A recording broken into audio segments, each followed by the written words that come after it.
Hello friends, welcome to ACS knowledge hub. आज हम पढ़ेंगे एलवीएम 3 के बारे में। इसरो का रिसेंट लॉन्च है। इसको ब्लूबर्ड ब्लॉक 2 भी मिशन बोलते हैं, क्योंकि जिसकी सैटेलाइट है उसका नाम है ब्लूबर्ड ब्लॉक 2। ये एक हिस्टोरिक लॉन्च है।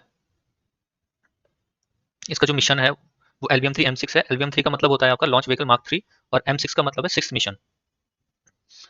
इसको जो लॉन्च किया है वो जीएसएलवी मार्क 3 से किया है, गगनयान क्लास का। इसको हम बाहुबली भी बोलते हैं। और जो लॉन्च साइट थी वो श्रीहरिकोटा से। और जो क्लाइंट है एएसटी स्पेस मोबाइल, जिसने ये सैटेलाइट बनाया है।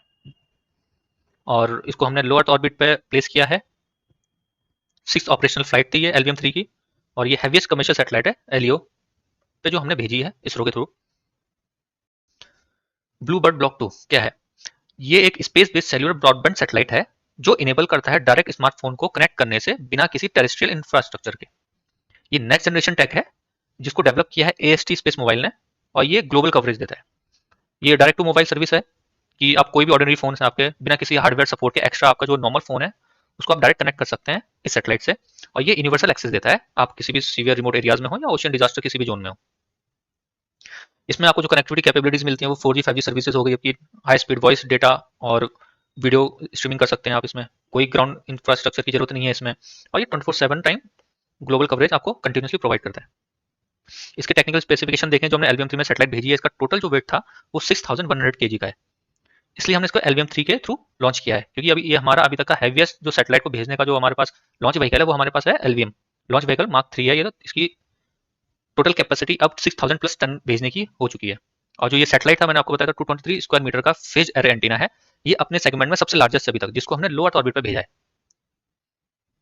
इसके की फीचर्स हैं। रिकॉर्ड ब्रेकिंग मास मैं आपको बताया था 6100 kg का हैवीएस्ट कमर्शियल सैटेलाइट है जो डिप्लॉय करी है इंडिया ने लो अर्थ ऑर्बिट पे। और स्टैंडर्ड डिवाइस सपोर्ट है इसमें 4G 5G, कोई मॉडिफिकेशन की जरूरत नहीं, आप कोई भी फोन कनेक्ट कर सकते हैं अपना। नॉर्मल फोन भी इसमें कनेक्ट हो जाता है। मैसिव एंटीना एरे मैंने आपको बताया था 223 मीटर स्क्वायर का फेज एरे एंटीना इसमें यूज किया गया है, अभी तक का सबसे बड़ा एंटीना है ये। और इसको हमने लो अर्थ ऑर्बिट पे प्लेस किया है। ये मिशन इंपॉर्टेंट क्यों है हमारे लिए? इससे डिजिटल इंक्लूजन होता है। डिजिटल इंक्लूजन मतलब आप किसी भी एरिया में रह रहे हैं, कहीं भी आपको कनेक्टिविटी, रिमोट एरिया में आप कोई भी बिजनेस करते हैं, कुछ भी करते हैं, तो आपको इंटरनेट चाहिए होता है। तो इसलिए डिजिटल इंक्लूजन में हेल्प करता है। आपको अकाउंट खोलें, अपने ऑनलाइन सर्विसेज होती हैं आपकी, पैसा भेजना जैसे यूपीआई यूज करते हैं, तो हम कहीं भी यूज कर सकते हैं। और इसका कमर्शियल रोल ये है कि हमने एनएसएल जो हमारी प्राइवेट एक हमने वो एजेंसी बनाई है, NSL new space India limited, जो कमर्शियल जितने भी प्रोजेक्ट्स होते हैं इसरो के ये देखती है। इसरो लॉन्च करता है, बट जो कमर्शियल आर्म जो है इसके लिए वो एनएसएल को हमने अभी भी रिसेंट में बनी है ये। ये डिजास्टर रेजिलियंस के लिए भी यूज हो जाता है। क्रिटिकल कम्युनिकेशन है, जैसे कभी आपके टावर वावर सब खराब हो जाते हैं, जब हम किसी भी रिमोट एरिया में जाते हैं, कहीं डिजास्टर आता है तो वहाँ पे सारे टावर्स खत्म हो जाते हैं, डिस्ट्रॉय हो जाते हैं, तो वहाँ पर ये डायरेक्ट आपको कनेक्टिविटी में हेल्प करता है।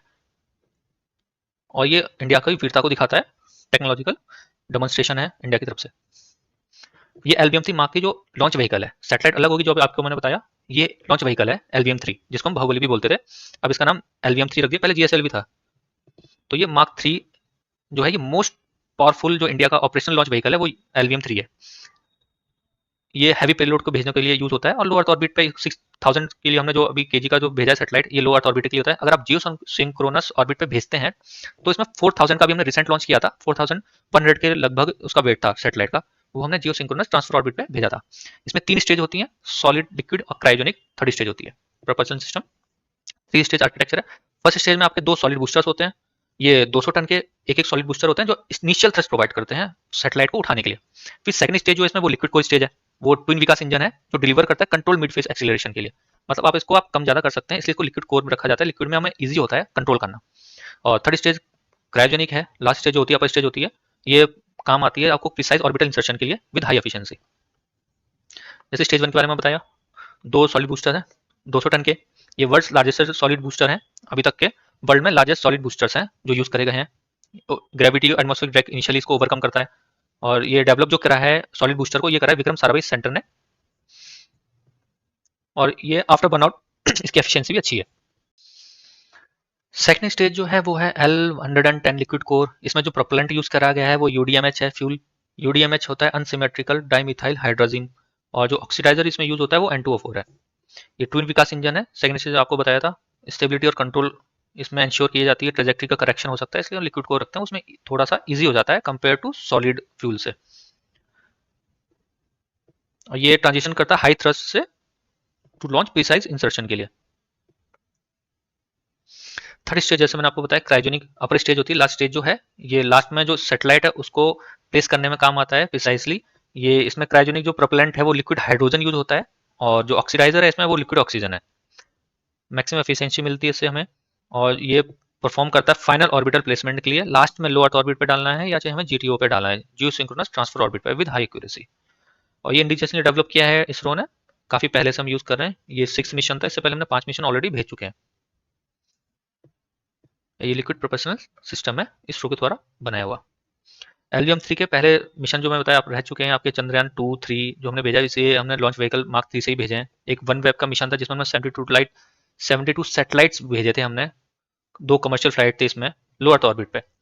फिर हमने 4 और 5 लॉन्च अभी रिसेंट में हुआ है। 4400 kg का हमने एक सैटेलाइट भेजा था अपना ही और इसको हमने प्लेस किया था जीटीओ पे। और ये 6 मिशन है, इसमें हमने कमर्शियल पेलोड भेजा है लो अर्थ ऑर्बिट पे 6100 kg का। जो सैटेलाइट थी वो ब्लूबर्ग ब्लॉक 2 थी, इस सेट कंपनी है यूएसए की।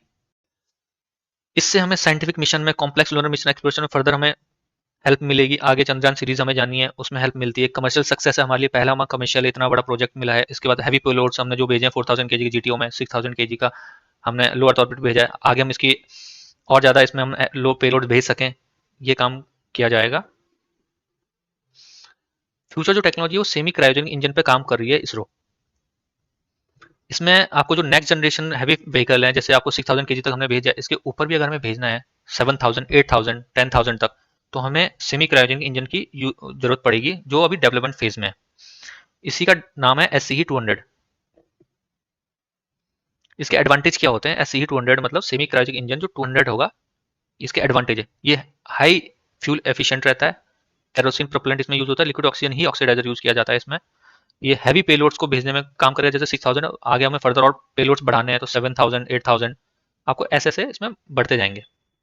और ये कॉस्ट इफेक्टिव ऑपरेशन है, लॉन्च कॉस्ट कम होती है इसमें क्रायोजेनिक इंजन में, क्योंकि फ्यूल इसमें इकोनॉमिकली कम यूज होता है और हमें थ्रस्ट ज़्यादा मिलता है इसमें। और ये इंडिजियसली डेवलप्ड है इसलिए हमें कॉस्ट इफेक्टिव भी है, और इसरो ही बना रहा है तो इंडिया का पैसा इंडिया पे रहता है, तो ये भी हमारा एक एडवांटेज है कि हम इसे खुद बनाते हैं। ये स्ट्रेटेजिक सिग्निफिकेंस का ये रहेगा, हैवी लिफ्ट कैपेबिलिटी इंडिया की बढ़ेगी आपकी आने वाले टाइम में। कमर्शियल एज मिलता है, हम अब धीरे धीरे हम कमर्शियल आर्म हो जाएंगे तो उसके बाद हम धीरे धीरे और के प्रोजेक्ट्स लॉन्च करेंगे। जैसे प्रेजेंट टाइम पे यूरोपियन स्पेस एजेंसी है, स्पेस एक्स है, ब्लू ओरिजन है, तो ये कमर्शियल है, ये आपके दूसरों के सैटेलाइट्स भी भेजते हैं, अपने भी भेजते हैं। ऐसे इंडिया भी दूसरों के सैटेलाइट भेजता है इसरो के थ्रू। तो इसरो एक कमर्शियल आर्म खोली है NSL के थ्रू, उसमें प्रोजेक्ट्स मिलते हैं। तो इसमें ग्लोबल कंपटीशन जो प्राइसिंग की होती है उसमें एडवांटेज रहेगा। आप जितने सस्ते में जितने हैवी लोड्स भेज सकें उसमें उतना बेनिफिट होता है। सेल्फ रिलायंस है, खुद से टेक्नोलॉजी बनी है, एम्बिशियस मिशन है ये वाला, आगे भी और ज़्यादा आएंगे, सपोर्ट करेगा उसके लिए। और मार्केट ग्रोथ होती है, जैसे जैसे पैसा मिलता है हर सैटेलाइट को भेजने का, तो इसमें मार्केट ग्रोथ भी होती है।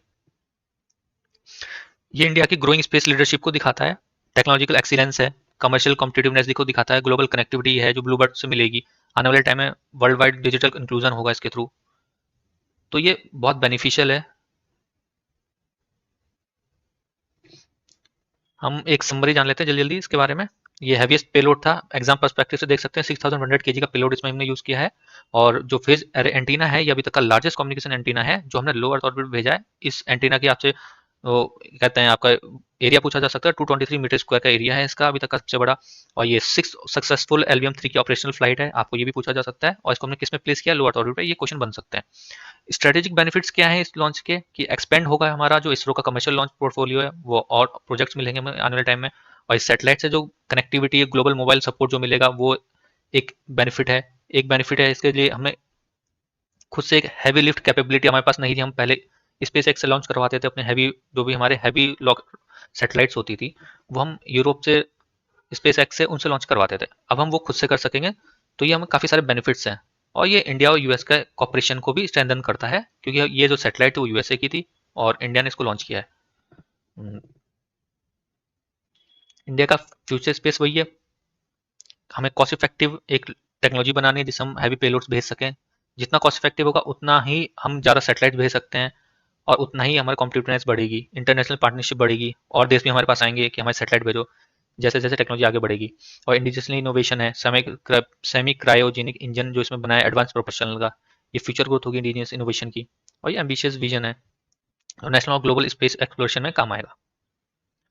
तो थैंक यू। कल नेक्स्ट दूसरा करंट अफेयर पढ़ेंगे।